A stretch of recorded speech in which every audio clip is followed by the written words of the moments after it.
Updates at pinakahuling mga usapin sa mundo ng palakasan. Atin ang pakinggan dito sa Ang Pilipinas Ngayon. Magandang araw. Narito na po ang Sports Balita. Lalong lumakas ang koponan ng Strong Group Athletics o SGA pagkatapos nitong makuha ang serbisyo ni Renz Abando bago ang pagsabak ng koponan sa 43rd William Jones Cup sa susunod na buwan. Tinapos kamakailan lamang ng lumilipad na forward ang kanyang paglalaro sa anyang JKJ Red Boosters sa Korean Basketball League o KBL. Papalakasin lalo ng 6'2" winger ang SGA na kinabibilangan ng mga sikat na players sa pangunguna ni Kiefer Ravena, Chris McCullough, Jordan Heading, Ange Kwame, RJ Abarientos at Kylan Chongson.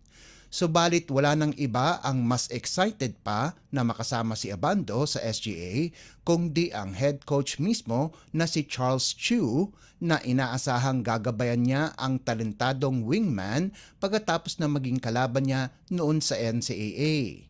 Gayon din ang pakiramdam ni Abando at excited na rin siya na maglaro sa ilalim ni Coach Chu. Anya, looking forward siya na mapasailalim kay Coach Charles dahil panibagong sistema raw ito at alam niyang marami siyang matututunan sa kanya. Updates at pinakahuling mga usapin sa mundo ng palakasan. Atin ang pakinggan dito sa Ang Pilipinas Ngayon.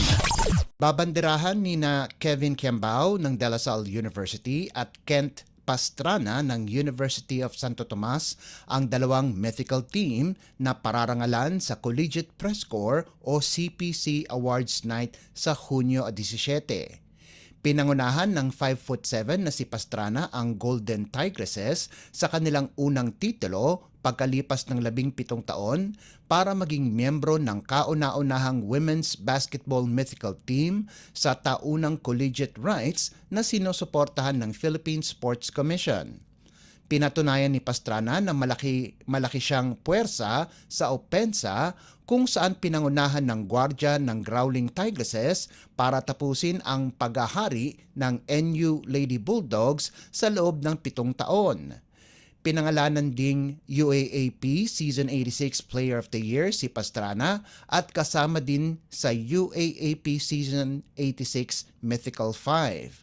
Sasamahan si Pastrana ng kanyang teammate at Season 86 Finals Most Valuable Player Tantoy Ferrer, Josie Caputo ng FEU Lady Tamaraos, Rookie of the Year sa UP Fighting Maroons na si Favor Ono at Season Most Valuable Player Casey De La Rosa ng Ateneo. Sa kabilang banda, nakuha naman ni Kiambao ang dalawang karangalan bilang UAAP Season Most Valuable Player at Finals MVP para pangunahan ang mythical team sa men's side na kinabibilangan ng magagaling na players mula sa UAAP Season 86 at NCAA Season 99.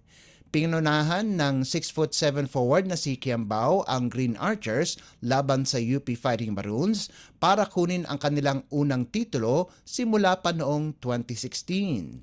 Ang NCAA Season 99 Rookie of the Year Most Valuable Player na si Clint Escamis ng Mapua, Malik Diouf ng UP, Enoch Valdez ng Lyceum at dating San Beda Red Lion Jacob Cortez ang kumumpleto ng CPC Men's Basketball Mythical Team.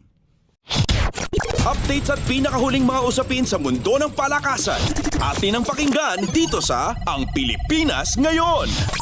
Nadagdagan ang puwersa ng Alas Pilipinas Women's Volleyball Team sa pagsabak ni na Tots Carlos at Gemma Galanza ng Creamline Coal Smashers ng Premier Volleyball League o PVL at na Belia Belen at Eliza Solomon ng National University para sa kampanya na koponan sa FIVB Challenger Cup na nakatakda mula Hulyo 4 hanggang 7 na gaganapin sa Ninoy Aquino Stadium.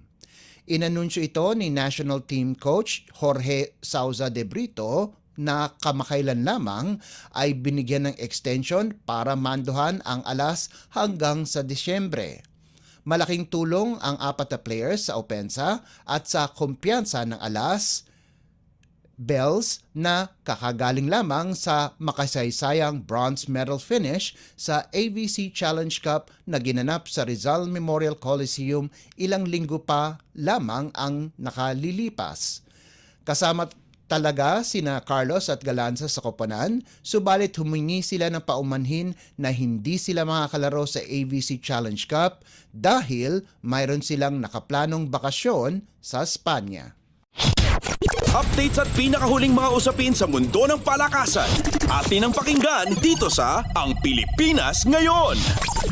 At yan ang pinakahuling balita sa larangan ng palakasan. Para sa Radyo Pilipinas World Service, ito po si Leo Magpayo. Magandang araw. Updates at pinakahuling mga usapin sa mundo ng palakasan. Atin ang pakinggan dito sa Ang Pilipinas Ngayon.